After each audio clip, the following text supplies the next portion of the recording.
உலகெங்கும் பரவியிருக்கக்கூடிய தமிழ் நெஞ்சங்கள் அனைவருக்கும் ஜி கிரியேஷன் சார்பாக வணக்கங்கள். இன்றைய நாள் எப்படி இருக்கும் பகுதியில் ஜூலை மாதம் 26ஆம் தேதி ஞாயிற்றுக்கிழமை பற்றி பார்க்க போகிறோம். இந்த மாதம் கடக மாதம் என்று அழைக்கப்படுகிறது. கிரீஷ்ம ருது காலத்தில் தட்சிணாயன காலத்தில் பராபவ தமிழ் புத்தாண்டின் ஆடி மாதம் 10ஆம் நாளில் இருக்கிறோம். இன்று பிரதோஷம், கரிநாள், தேசிய பெற்றோர் தினம், உலக சதுப்பு நில காடுகள் தினம், கார்கில் போர் நினைவு தினமும் இன்றுதான். திதி இன்று மாலை 3:51 வரை துவாதசி, அதன் பின்பு திரியோதசி. நட்சத்திரம் என்று பார்த்தோமானால் இன்று காலை 10:01 வரை கேட்டை, அதன் பின்பு மூலம்.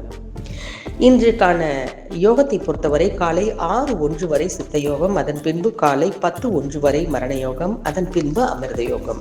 இன்றைக்கான நல்ல நேரம் என்று பார்த்தோமானால் காலை 7:45 மணி முதல் 8:45 மணி வரை, மாலை 3:15 மணி முதல் 4:15 மணி வரை. கௌரி நல்ல நேரம் என்று பார்த்தோமானால் 10:45 மணி முதல் 11:45 மணி வரை, மாலை 1:30 மணி முதல் 2:30 மணி வரை. சூரிய உதயம் என்று பார்த்தோமானால் காலை 6:02 மணிக்கு. சந்திராசிரமம் என்று பார்த்தோமானால் இன்று காலை 10:01 வரை பரணி, அதன் பின்பு கிருத்திகை.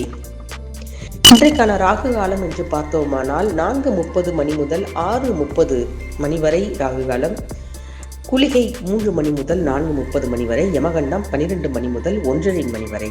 சூலம் மேற்கு, பரிகாரம் வெள்ளம். கடகலக்கணம் இருப்பு 3 நாழிகை 57 வினாடிகள். இன்றைக்கான 12 ராசிகளுக்கான பலன்களை பார்ப்போம். மேஷ ராசிகளுக்கு பொறுமையுடன் காத்திருக்க வேண்டிய சூழ்நிலை உருவாகிறது. ரிஷபராசிக்காரர்களுக்கு அன்பு செய்ய யாரோ காத்திருக்கிறார்கள். மிதுன ராசிக்காரர்களுக்கு அமைதியான சூழ்நிலையால் நாளை கடத்த வேண்டியது இருக்கிறது. கடகராசிக்காரர்களுக்கு ஏதோ ஒரு பரிசு காத்திருக்கிறது. சிம்ம ராசிக்காரர்களுக்கு லாபங்கள் குவிய போகின்றன. கன்னிராசிக்காரர்களுக்கு பிறர் உதவ காத்திருக்கிறார்கள்.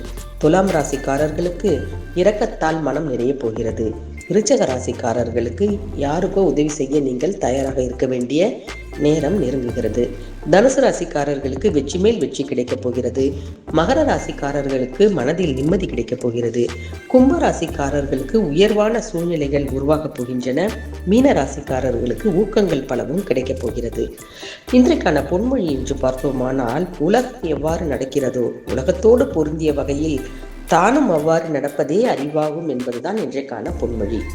உலகெங்கும் பரவியிருக்கக்கூடிய அத்தனை தமிழ் நெஞ்சங்களுக்கும் இன்றைக்கான நாள் இனிமையான நாளாகவும், பல நல்ல விஷயங்களை நடத்தி கொடுக்கக்கூடிய ஒரு நாளாகவும், வெற்றிகளை தேடி தரக்கூடிய ஒரு நாளாகவும் இருக்க வேண்டும் என்று வாழ்த்தி மகிழ்கிறோம். நன்றி, வணக்கம்.